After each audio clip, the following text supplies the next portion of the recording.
তো ওসমান গনি রাদিয়াল্লাহু তাআলা আনহু 4 আনার হিসাবের জন্য ক্যাশিয়ারকে এখনো ছাড়েনি। গরিব সাহাবী নবীর চিঠিটা ওসমান গনি রাদিয়াল্লাহু তাআলা আনহুর হাতে দিয়ে বলছেন যে নবী আমাকে আপনার কাছে পাঠিয়েছেন, আমি খুবই গরিব মানুষ, কিছু অর্থ সাহায্য করার জন্য। ওসমান গনি রাদিয়াল্লাহু তাআলা আনহু নবীর কথা শুনে চিঠিটা হাতে নিয়েছেন। চিঠিটা হাতে নিয়ে চিঠির দিকে একবার চুমা দিচ্ছেন, চিঠির উপরে একবার চুমা দিচ্ছেন, আর সাহাবীকে জিজ্ঞাসা করছেন যে এই যে চিঠি তুমি নিয়ে এসেছো, এই চিঠি তোমাকে কে দিয়েছে? গরিব সাহাবী ডাক দিয়ে বলেন, এই চিঠি কে দিয়েছে ওটা আমার মুখে শোনার দরকার নাই, চিঠির নিচেই লেখা আছে দেখেন এই চিঠি আপনাকে কে পাঠিয়েছে। হযরত ওসমান গনি ডাক দিয়ে বলে, ভাই আমি জানতে চাই এই চিঠি তোমাকে কে দিয়ে পাঠিয়েছে? গরিব সাহাবী বলেন, এই চিঠি দোজাহানের বাদশা নবী মুহাম্মদুর রাসূলুল্লাহ সাল্লাল্লাহু আলাইহি ওয়াসাল্লাম দিয়েছেন। হযরত ওসমান গনি আবার ডাক দিয়ে বলে, ভাই আমি জানতে চাই এই চিঠি তোমাকে কে দিয়ে পাঠিয়েছে? গরিব সাহাবী বলেন, এই চিঠি নবী আমাকে দিয়ে আপনার কাছে পাঠিয়েছেন কিছু সাহায্য করার জন্য। একবার, দুইবার, তিনবার এইভাবে যখন প্রশ্ন করতে শুরু করেছে হযরত ওসমান গনি রাদিয়াল্লাহু তাআলা আনহু, গরিব সাহাবী ডাক দিয়ে বলেন, যখন সাহায্য করতে পারবেন না বিরক্ত কেন করছেন, বলে দিলেই তো হয় চলে যাই। রাগ হয়ে নবীর দরবারে এসে বলছেন, ইয়া রাসূলুল্লাহ, ইয়া হাবিবাল্লাহ, এমন একজন কৃপণের কাছে পাঠিয়েছেন 4 আনার জন্য, ক্যাশিয়ারকে ছাড়ে না। আপনার চিঠি হাতে দিয়েছি, আপনার নাম লেখা আছে, তারপরেও বারবার জিজ্ঞাসা করছে যে এই চিঠি কে পাঠিয়েছে। ইতিমধ্যে নবী আমার আসমানের দিকে তাকিয়ে বলে, ওসমান গনি তো এমন হওয়ার কথা না, ওসমান গনির চরিত্র তো এমন হওয়ার কথা না। তাকিয়ে দেখে হযরত ওসমান গনি রাদিয়াল্লাহু তাআলা আনহু একটা টাকার বস্তা মাথায় নিয়ে নবীর দরবারে হাজির হয়ে গেছে।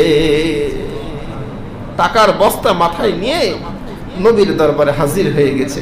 নবী আমার ডাক দিয়ে বলে, বাবা ওসমান, এই গরিবকে পাঠিয়েছিলাম তোমার দরবারে কিছু দেওয়ার জন্য, তাকে কিছু না দিয়ে টাকার বস্তা নিয়ে এসেছো, কারণ কি? হযরত ওসমান গনি বলেন, ইয়া রাসূলুল্লাহ, ইয়া হাবিবাল্লাহ, আপনার চিঠি যখন আমার হাতে পড়েছে, আপনার নাম আমি যখন দেখেছি, চিঠির মধ্যে যে অঙ্ক আপনি বসিয়ে দিয়েছেন, ওই চিঠি দেখার পরে আমি মনে মনে নিয়াত করেছি, আমার এই ভাই যতবার আপনার নাম উল্লেখ করবে, উচ্চারণ করবে, আমি তত গুণ তার অর্থ বাড়িয়ে দিব। আপনি যে অর্থের পরিমাণ লিখেছেন, আমার ভাই 3 বার আপনার নাম উল্লেখ করেছে, ইয়া রাসূলুল্লাহ, এই 3 বার নাম উল্লেখ করার কারণে 3 গুণ, আর আপনি যেই অর্থ লিখেছেন এই মোট 4 গুণ অর্থ নিয়ে এসেছি নবী, আপনার বরকতে হাত দিয়ে আপনি দান করে দেন। সুবহানাল্লাহ। আসসালামু আলাইকুম ওয়া রাহমাতুল্লাহি ওয়া বারাকাতুহু।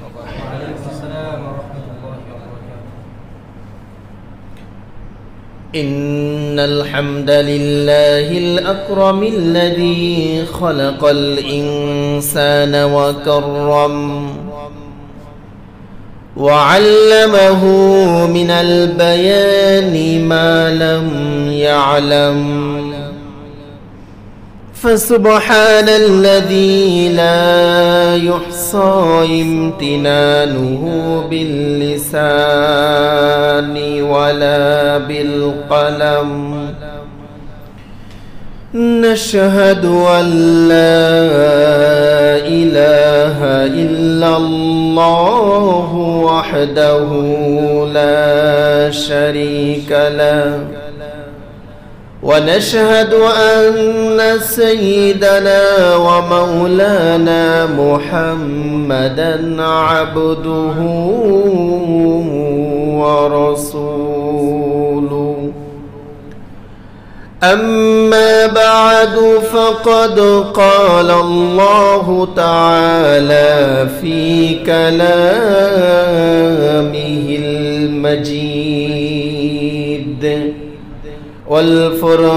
والفرقان الحميد أعوذ بالله من الشيطان الرجيم بسم الله الرحمن الرحيم يا أيها الذين آمنوا لا تلهكم أموالكم ولا أولادكم عن ذكر الله ومن يفعل ذلك فأولئك هم الخاسرون. وقال الله تعالى وما أرسلناك إلا رحمة للعالمين. وقال الله تعالى في شأن حبيبه ومحبوبه صلى الله عليه وسلم إن الله وملائكته يصلون على النبي يا أيها الذين آمنوا صلوا عليه وسلموا تسليما. اللهم صل على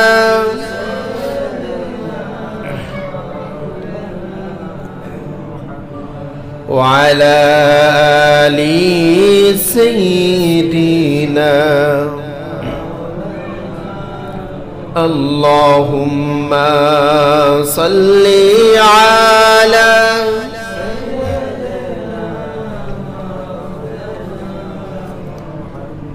وعلى آل سيدنا কোথায় রইলেন প্রাণের রাসূল আমাদেরকে ছাড়িয়া আপনি বিনে কি আর হবে এই ধরাতে বাঁচিয়া। আল্লাহুম্মা সাল্লি আলা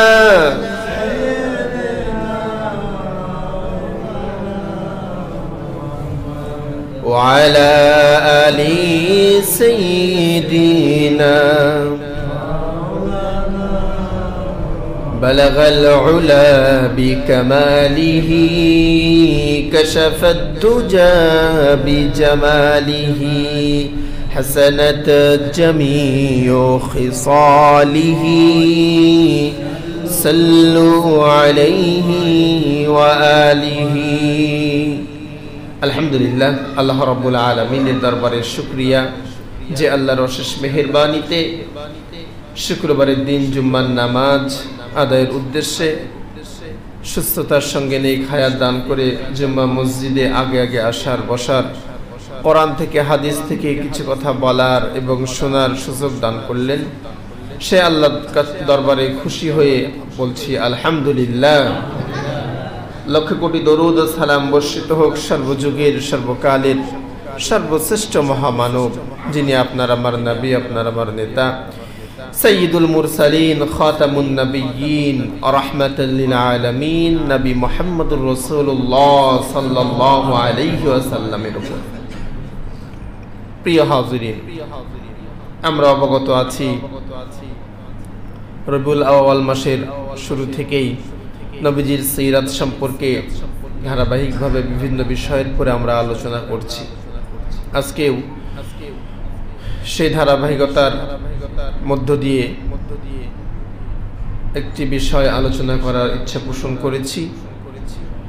আল্লাহ রাব্বুল আলামিন আমাদের এই আলোচনার মধ্যে যে শিক্ষা রয়েছে সেই শিক্ষাগুলো নিজেদের জীবনে বাস্তবায়ন করে আমাদের জীবনটাকে সুন্দর করার তৌফিক দান করুন। সকলে বলছি আমিন। সম্মানিত হাজিরিন, নবী মুহাম্মদ রাসূলুল্লাহ সাল্লাল্লাহু আলাইহি ওয়াসাল্লাম দুনিয়ার বুকে আসার পরে আল্লাহর পক্ষ থেকে ওহী প্রাপ্ত হলেন। সাহাবায়ে কেরাম রিদওয়ানুল্লাহি তাআলা আলাইহিম আজমাইন নবীর আহ্বানে, নবীর ডাকে সাড়া দিলেন। ওই মানুষগুলো নবীর ডাকে সাড়া দিয়ে তাদের নসিব, তাদের ভাগ্য এমন পরিবর্তন করলেন, ওই মানুষগুলো এই দুনিয়ার বুকে জান্নাতের সার্টিফিকেট নিয়ে কবরে গেছেন। সুবহানাল্লাহ। ওই সকল মানুষ সাহাবী আজমাইন তিনারা ভালোবাসার যে নজির দেখিয়েছেন, এই নজির এখান থেকে আমাদের শিক্ষা নিয়ে আমাদের জীবনটাকে সামনে অগ্রসর হতে হবে। কথা বলেন ঠিক কিনা? প্রিয় হাজরিন, আজকে নবীজির বিশেষ একজন সাহাবী হযরতে উসমান গনি রাদিয়াল্লাহু তাআলা আনহুর জীবনী থেকে কিছু আলোকপাত হবে, কিছু আলোচনা হবে ইনশাআল্লাহ বিমাশিয়াতিল্লাহ মা তাওফীকি ইল্লা বিল্লাহ।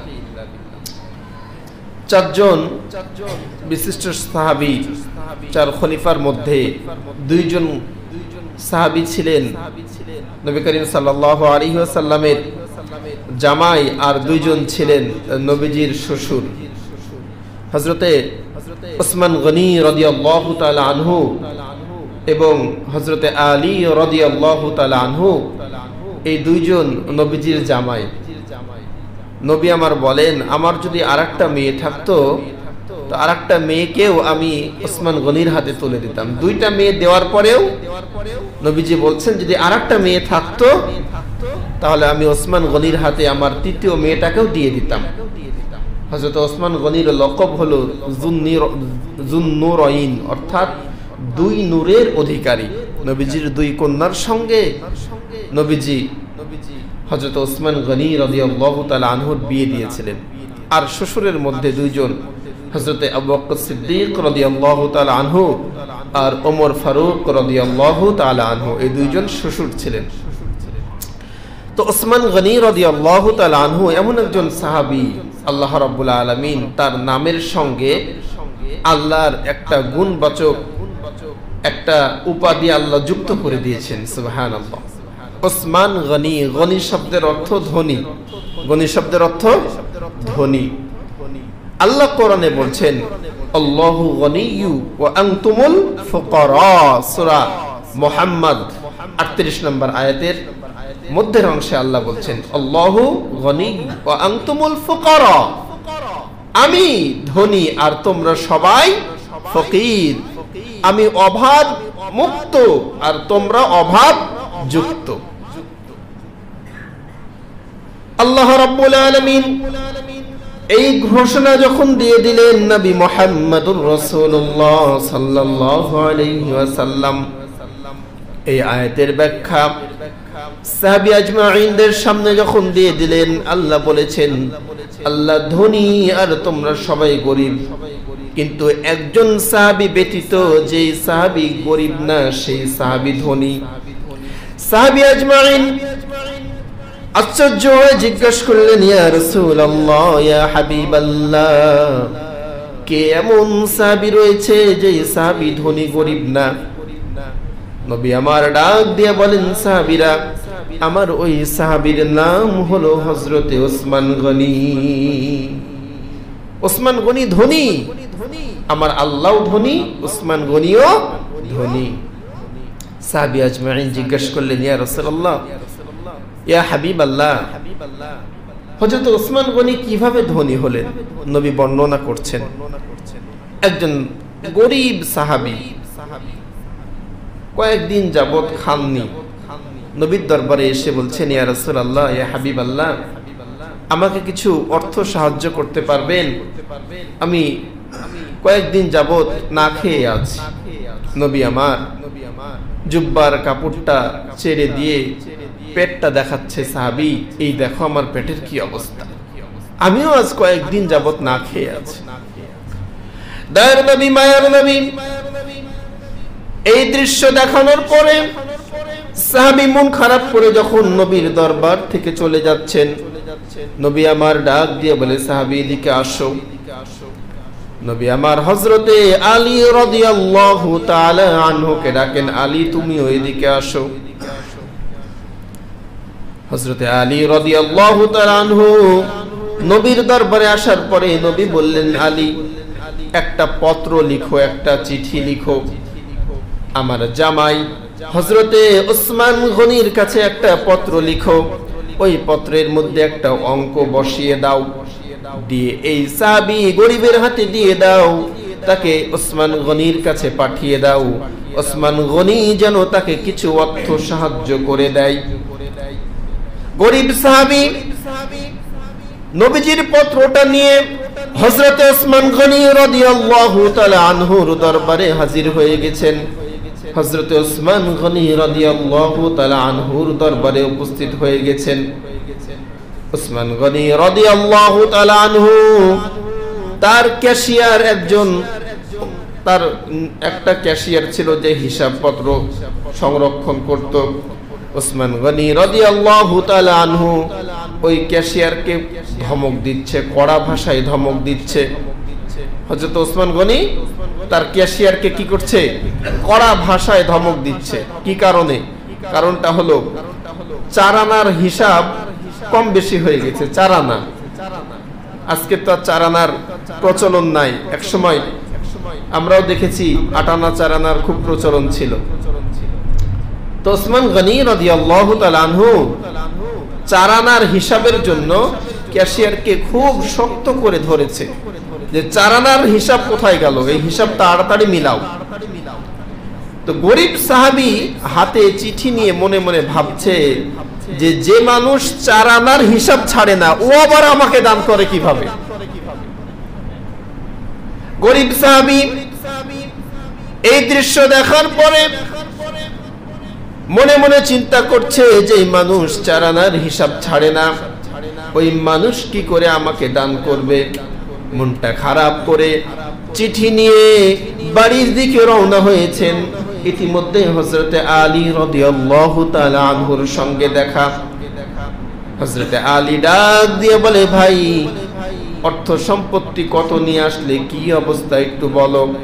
গরিব সাহাবী ডাক দিয়ে বলেন, আলী অনেক আশা নিয়ে গিয়েছিলাম নবীর চিঠি নিয়ে, কিন্তু যে দেখি হযরতে ওসমান গনি 4 আনার হিসাবের জন্য ক্যাশিয়ারকে ছাড়ে না, ওই ওসমান গনি কি করে আমাকে অর্থ দান করবে? হযরতে আলী ডাক দিয়ে বলে, তুমি ভুল করেছো, বুঝতে পারোনি, তুমি আবার যাও, আবার যে তুমি নবীর চিঠিটা ওসমান গনির হাতে দিয়ে দাও। আল্লাহর নবীর সাহাবী মন চাই না 4 আনার হিসাবের জন্য ওসমান গনি ক্যাশিয়ারকে ছাড়ে না, ও আবার কি দান করবে? আলী রাদিয়াল্লাহু তাআলা আনহু জোর জবরদস্তি যখন পাঠিয়ে দিলেন, যে দেখে এখনো ওসমান গনি শক্ত করে ক্যাশিয়ারকে ধরেছে, তাড়াতাড়ি তুমি হিসাব মিলাও, তাড়াতাড়ি হিসাব মিলাও, 4 আনা কোথায় গেল? আচ্ছা, এই যে 4 আনার জন্য ক্যাশিয়ারকে ধরেছে, নিশ্চয় কারণ আছে তো, নাকি বলেন? কারণ ছাড়া তো একজন সাহাবী তার অধীনস্থ ক্যাশিয়ারকে এইভাবে ধরবেন না। কারণটা হলো, আমার অর্থের মধ্যে এই 4 আনা যদি কম বেশি হয়ে যায়, হিসাবের বাহির হয়ে যায়, আমি যখন যাকাত দিব তখন আমার যাকাতের অর্থটা পুঙ্খানুপুঙ্খ বের হবে না, এই 4 আনার জন্য কম বেশি হয়ে যাবে। সম্মানিত ভাইরা, তাহলে চিন্তা করেন যে যাকাতটা কত গুরুত্বপূর্ণ জিনিস, যে 4 আনা 8 আনারও হিসাব আপনাকে বের করে যাকাত দিতে হবে। কিন্তু আমরা আজকে যাকাতের শাড়ি লুঙ্গি এমন ভাবে কিনি আর এমন ভাবে দিই যে হিসাব কবে করেছি ওটা আজরাইল ফেরেশতা জানে আর আমি জানি, কোনো ঠিক নাই। 2-5 হাজার টাকা শাড়ি লুঙ্গি কিনে দিয়ে দিলাম, এইভাবে যাকাত দিলে হবে না ভাই। স্তবর অস্তবর যা আছে সবকিছুর পরে হিসাব করে যাকাত বের করতে হবে। তো ওসমান গনি রাদিয়াল্লাহু তাআলা আনহু 4 আনার হিসাবের জন্য ক্যাশিয়ারকে এখনো ছাড়েনি। গরিব সাহাবী নবীর চিঠিটা ওসমান গনি রাদিয়াল্লাহু তাআলা আনহুর হাতে দিয়ে বলছেন, যে নবী আমাকে আপনার কাছে পাঠিয়েছেন, আমি খুবই গরিব মানুষ, কিছু অর্থ সাহায্য করার জন্য। ওসমান গনি রাদিয়াল্লাহু তাআলা আনহু নবীর কথা শুনে চিঠিটা হাতে নিয়েছেন।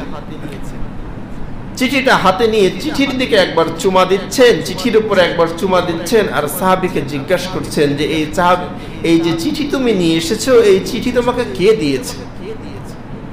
গরিব সাহাবী ডাক দিয়ে বলেন, এই চিঠি কে দিয়েছে ওটা আমার মুখে শোনার দরকার নাই, চিঠির নিচেই লেখা আছে দেখেন এই চিঠি আপনাকে কে পাঠিয়েছে। হযরত ওসমান গনি ডাক দিয়ে বলে, ভাই আমি জানতে চাই এই চিঠি তোমাকে কে দিয়ে পাঠিয়েছে? গরিব সাহাবী বলেন, এই চিঠি দোজাহানের বাদশা নবী মুহাম্মদুর রাসূলুল্লাহ সাল্লাল্লাহু আলাইহি ওয়াসাল্লাম দিয়েছেন। হযরত ওসমান গনি আবার ডাক দিয়ে বলে, ভাই আমি জানতে চাই এই চিঠি তোমাকে কে দিয়ে পাঠিয়েছে? গরিব সাহাবী বলেন, এই চিঠি নবী আমাকে দিয়ে আপনার কাছে পাঠিয়েছেন কিছু সাহায্য করার জন্য।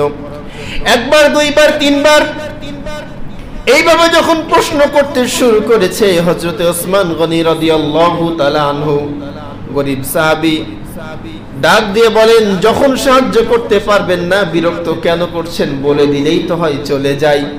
রাগ হয়ে নবীর দরবারে এসে বলছেন, ইয়া রাসূলুল্লাহ, ইয়া হাবিবাল্লাহ, এমন একজন কৃপণের কাছে পাঠিয়েছেন চার আনার জন্য, ক্যাশিয়ারকে ছাড়ে না। আপনার চিঠি হাতে দিয়েছি, আপনার নাম লেখা আছে, তারপরেও বারবার জিজ্ঞাসা করছে যে এই চিঠি কে পাঠিয়েছে। ইতিমধ্যে নবী আমার আসমানের দিকে তাকিয়ে বলে, ওসমান গনি তো এমন হওয়ার কথা না, ওসমান গনির চরিত্র তো এমন হওয়ার কথা না। তাকিয়ে দেখে হযরত ওসমান গনি রাদিয়াল্লাহু তাআলা আনহু একটা টাকার বস্তা মাথায় নিয়ে নবীর দরবারে হাজির হয়ে গেছে। টাকার বস্তা মাথায় নিয়ে নবীর দরবারে হাজির হয়ে গেছে। নবী আমার ডাক দিয়ে বলে, বাবা ওসমান, এই গরিবকে পাঠিয়েছিলাম তোমার দরবারে কিছু দেওয়ার জন্য, তাকে কিছু না দিয়ে টাকার বস্তা নিয়ে এসেছো, কারণ কি? হযরত ওসমান গনি বলেন, ইয়া রাসূলুল্লাহ, ইয়া হাবিবাল্লাহ, আপনার চিঠি যখন আমার হাতে পড়েছে, আপনার নাম আমি যখন দেখেছি, চিঠির মধ্যে যে অঙ্ক আপনি বসিয়ে দিয়েছেন, ওই চিঠি দেখার পরে আমি মনে মনে নিয়াত করেছি, আমার এই ভাই যতবার আপনার নাম উল্লেখ করবে, উচ্চারণ করবে, আমি তত গুণ তার অর্থ বাড়িয়ে দিব। আপনি যে অর্থের পরিমাণ লিখেছেন, আমার ভাই তিনবার আপনার নাম উল্লেখ করেছে, ইয়া রাসূলুল্লাহ, এই তিনবার নাম উল্লেখ করার কারণে 3 গুণ, আর আপনি যেই অর্থ লিখেছেন এই মোট 4 গুণ অর্থ নিয়ে এসেছি নবী, আপনার বরকতে হাত দিয়ে আপনি দান করে দেন। সুবহানাল্লাহ। আল্লাহ রাব্বুল আলামিন সপ্তমক আসমানের পর থেকে দৃশ্য দেখেন। নবী আমার ডাক দিয়ে বলেন, মাওলা, যে ওসমান গনি একবার আমার নাম শোনার কারণে এই গরিবকে 1 গুণ টাকা বাড়িয়ে দেওয়ার নিয়ত করে গো আল্লাহ, এই ওসমান গনিকে কি দিয়ে আমি ধন্য করব? আমার আল্লাহ ডাক দিয়ে বলেন, হাবিব, আপনার ওসমান গনিকে আপনি বলে দেন, আমি ধনী, দুনিয়ার সবাই গরিব, আর আমি ধনী, এই গুণ আমি ওসমানের নামের সঙ্গে দিয়ে দিলাম। শুধু আমি ধনী না, আপনার ওসমানও ধনী। এই ওসমান গনি রাদিয়াল্লাহু তাআলা আনহু নবীজির জামাই, উনার জীবন আদর্শ, এত দানশীল ছিলেন উনি, এত ধনী মানুষ ছিলেন, সমাজের মধ্যে একজন প্রভাবশালী ব্যক্তি ছিলেন, অনেক ব্যবসা ছিল তার। ওনার জীবন আদর্শ যদি আমরা একটু চিন্তা করি ভাই, একটু গবেষণা করি, তো আমাদের অন্তরটাও, আমাদের দিলটাও অনেক বড় হয়ে যাবে। ওসমান গনি রাদিয়াল্লাহু তাআলা আনহু, তো এই যে দানশীলতা, এই যে মনটা তার কত বড়, এখান থেকে তো আমাদের শিক্ষা নিতে হবে ভাই, যে একদিন চলে যাব, এই দেহটা মাটিতে পড়ে থাকবে, কিচ্ছু যাবে না আমার সঙ্গে, কিচ্ছু যাবে না ভাই। যে কাফনটা আপনাকে পড়ানো হবে, আপনি যে কিছু নেবেন, ওর জন্য পকেটও তৈরি করা হবে না, পকেটও তৈরি করা হবে না। তো কিসের মায়ায় এগুলো আমরা গুছিয়ে রাখছি? কার মায়ায়, কিসের মায়ায়? যে আয়াতে কারিমা খুতবার শুরুতে বলেছি, আল্লাহ রাব্বুল আলামিন সূরা মুনাফিকুনের 9 নম্বর আয়াতে বলছেন, ইয়া আইয়ুহাল্লাযীনা আমানু লা তুলহিকুম আমওয়ালুকুম ওয়ালা আওলাদুকুম আন যিকরিল্লাহ ওয়া মান ইয়াফআল যালিকা ফাউলাইকা হুমুল খাসিরুন। ঈমানদারেরা, তোমাদেরকে যেন অর্থ সম্পত্তি সন্তান সন্ততি আমার জিকির থেকে বিমুখ না করে দেয়। অর্থের মায়াই সন্তানের মায়াই তো আমার ইবাদত থেকে তোমরা বিমুখ হয়ে যাও, দূরে চলে যাও। কিন্তু এই দুইটা জিনিস অর্থ সম্পত্তি আর সন্তান সন্ততি তোমাদেরকে যেন আমার জিকির থেকে বিমুখ না করে দেয়। এখানে জিকিরের অনেক ব্যাখ্যা, ওই দিকে যাচ্ছে না। এর পরের আয়াতে আল্লাহ বলছেন যদি আল্লাহর এই অর্ডার আমরা না মানি আমাদের কি দশা হবে। পরের আয়াতে 10 নম্বর আয়াতে আল্লাহ বলছেন, আল্লাহ রাব্বুল আলামিন বলেন وَأَنفِقُوا مِمَّا رَزَقْنَاكُم مِّن قَبْلِ أَن يَأْتِيَ أَحَدَكُمُ الْمَوْتُ فَيَقُولَ رَبِّ لَوْلَا أَخَّرْتَنِي إِلَى أَجَلٍ قَرِيبٍ فَأَصَّدَّقَ وَأَكُن مِّنَ الصَّالِحِينَ وَلَن يُؤَخِّرَ اللَّهُ نَفْسًا إِذَا جَاءَ أَجَلُهَا وَاللَّهُ خَبِيرٌ بِمَا تَعْمَلُونَ। আল্লাহ রাব্বুল আলামিন বলেন তোমরা যদি তোমাদের সন্তান সন্ততি আর অর্থ সম্পত্তির মায়ায় আমার জিকির থেকে বিমুখ হয়ে যাও, ওয়া আনফিকু মিম্মা রাযাকনাকুম মিন ক্বাবলি আন ইয়াতিয়া আহাদাকুমুল মাউত, যে অর্থ সম্পত্তি তোমাদেরকে দিয়েছি মৃত্যুর আগেই যদি এগুলো দান সদকা না করো, আমার রাস্তায় যদি তোমরা বিলিয়ে না দাও, যখন তোমাদের সামনে মালাকুল মাউত চলে আসবে ডাক দিয়ে বলবে মাওলা কিছু অবকাশ যদি দিয়ে দাও, কিছু সময় যদি দিয়ে দাও, দুনিয়ার বুকে যা কিছু আমি অর্জন করেছি, যা কিছু ব্যাংক ব্যালেন্স করেছি সব আমি বিলিয়ে দিব, একটু সময় আমাকে দিয়ে দাও। আল্লাহ বলছেন লাউলা আখরতানি ইলা আজালিন করিব ফাসাদদাকা ওয়া আকুম মিনাস সালিহিন, তোমরা বলবে আল্লাহ একটু আমাকে সময় দাও, সালিহিন হয়ে যাব, সিদ্দিকিন হয়ে যাব। আল্লাহ বলছেন ওই সময় চলে আসার পরে এক মুহূর্ত সময় তোমাদেরকে দেওয়া হবে না, এক মুহূর্ত সময় দেওয়া হবে না। মালাকুল মাউত যখন চলে আসবে সঙ্গে সঙ্গে কাজ শুরু হয়ে যাবে। ভাই, এজন্য জীবন থাকতেই, দেহে প্রাণ থাকতেই এই দান সদকার আমলটা করতে হবে ভাই। এটা পরকালে আপনার নাজাতের জন্য ওসিলা হয়ে যাবে। এই দানের বিনিময় আল্লাহ রাব্বুল আলামিন ইহকালীন দুনিয়ার যত বালা মুসিবত আছে এগুলো থেকে তো আপনাকে দূর করবে, হেফাজত করবেন, পরকালও আপনার সুন্দর হয়ে যাবে। বলছিলাম উসমান গনি রাদিয়াল্লাহু তাআলা আনহুর জীবনী। হযরত উসমান গনি, ওনার যে লকব গনি অর্থাৎ ধনী, উনি কতটা ধনী ছিলেন আর কতটা দানশীল ছিলেন।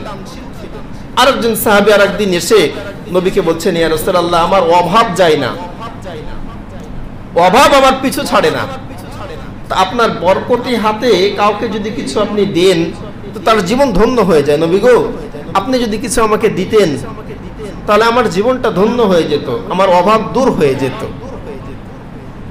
নবী ডাক দিয়ে বলেন সাহাবী তোমাকে যে কিছু দিব এরকম কিছু তো আমার কাছে নাই, কি দিব তোমাকে?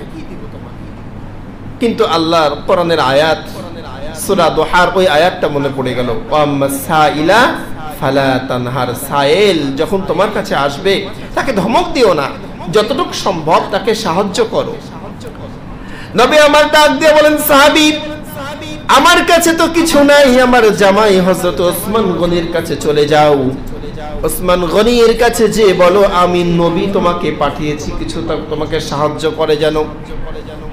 সাহাবী হযরত ওসমান গনি রাদিয়াল্লাহু তাআলা আনহুর বাড়ির সামনে এসে দেখেন হযরত ওসমান গনি রাদিয়াল্লাহু তাআলা আনহু রোদ্রে কিছু তুলো, কিছু উটের পশম শুকাতে দিয়েছেন, শুকাচ্ছেন, কিছু উটের পশম আর কিছু তুলো শুকাচ্ছে।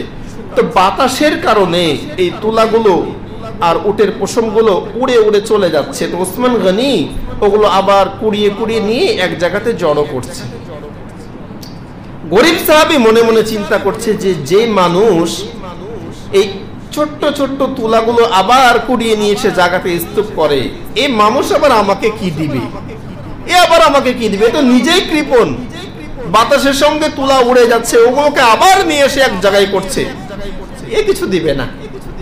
নবীর দরবারে যেয়ে বলছেন, ইয়া রাসূলুল্লাহ, ইয়া হাবিবাল্লাহ, নবী গো, এমন একজন মানুষের কাছে পাঠালেন যে মানুষটা তুলাকেও ছাড় দেয় না, বাতাসের সঙ্গে তুলা উড়ে যাচ্ছে, আবার নিয়ে এসে একসঙ্গে একত্রিত করছে। নবীজি ডাক দিয়ে বলেন, তুমি কি আমার কথা উসমান গনির সামনে বলেছো? সাহাবী বলেন, ইয়া রাসূলুল্লাহ, না বলি নাই, এই দৃশ্য দেখে আমি চলে এসেছি। নবী আমার বলে, যাও, আবার যাও, যে বলো আমি নবী তোমাকে পাঠিয়েছি, তোমাকে যেন কিছু সাহায্য করে। সাহাবী দ্বিতীয়বার যে দেখছেন যে উসমান গনি রাদিয়াল্লাহু তাআলা আনহু জুতার ফিতা ছিঁড়ে গেছে, তো উনি নিজ হাতে ওই জুতার ফিতা সেলাই করছেন।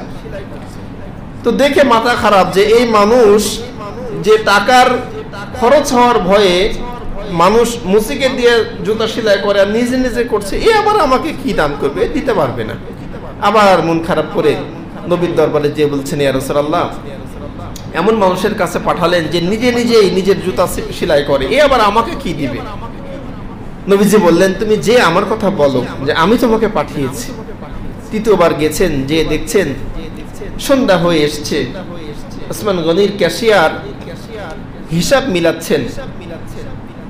তো হিসাব মিলাচ্ছেন অন্ধকারের কারণে বাতি বা কুপি, আগের যুগে যে বাতি ছিল কুপি, এই বাতির সলতেটা একটু বড় হয়ে গেছে, আলো বেশি দিচ্ছে। তো ওসমান গনি ক্যাশিয়ারকে ধমক দিয়ে বলছে, আলো এত বাড়িয়েছো কেন? কুপির সলতেটা একটু নামাই দাও, তেল কম পড়বে।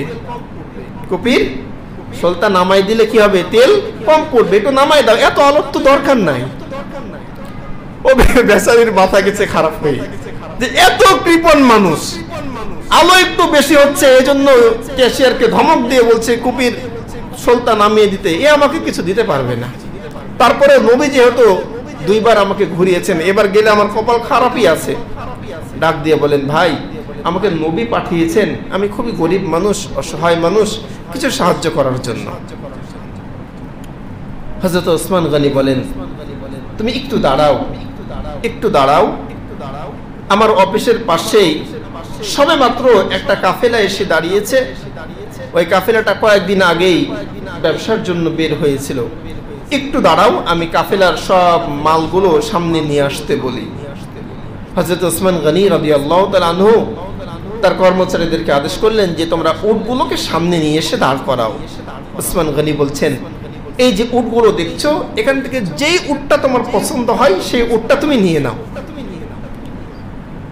গরিব সাহাবী বলছেন, ওসমান গনি, খালি উট নিব না উটের পরে যে মাল সামানাগুলো আছে, অর্থ সম্পত্তি আছে, সেগুলোও নিব? হযরত ওসমান গনি বলছেন যে উটের সঙ্গে যখন মাল আছে তো মাল তো অবশ্যই নেবে, তুমি উট সহ মাল সহ একটা উট যেটা তোমার পছন্দ হয় সেটাই নিয়ে চলে যাও। ওসমান গনি রাদিয়াল্লাহু তাআলা আনহুর কাফেলার মধ্যে যতগুলো উট ছিল, ওই উটটা, ওই গরিব সাহাবী যে উটটার লাগাম ধরেছে, ওই লাগামওয়ালা উটটা সব আগে ছিল, সব আগে ছিল। উটের আর পাখির, তারপরে পিপিলিকার ধর্ম আছে, যেটা সামনে যেটা যাবে পিছনের গুলো ওই একই দিকে যাবে। দেখবেন একটা পিঁপড়ার সামনেরটা যে দিকে যাচ্ছে পিছনের গুলো সেই দিকে যায়। তো ওই উটের যে লাগামটা ধরেছে ওটা সামনের উট ছিল। তো ওই গরিব সাহাবী সামনের উটের লাগামটা ধরে টানতে শুরু করেছেন। পিছনে যতগুলো উট ছিল সব উটগুলো সঙ্গে সঙ্গে যেতে শুরু করেছে। অধীনস্থ একজন ডাক দিয়ে বলেন, এই উট থাম, থাম। হযরত ওসমান গনি বলছেন, থামায় না, থামায় না, আল্লাহ তার নসিবে যতগুলো লিখেছে সবগুলো যেতে দাও, থামায় না, খবরদার থামায় না, আমার নবী পাঠিয়েছে আমার দরবারে। হযরত ওসমান গনি রাদিয়াল্লাহু তাআলা আনহু, আল্লাহ তো এমনি লকব দেন নাই ভাই, গনি ধনী। ভাই আমরা তো শিক্ষা নিতে পারি রে ভাই, আমাদের দুয়ারে ফকির আসলে আমরা দরজা খুলি না, আমরা দরজা খুলি না।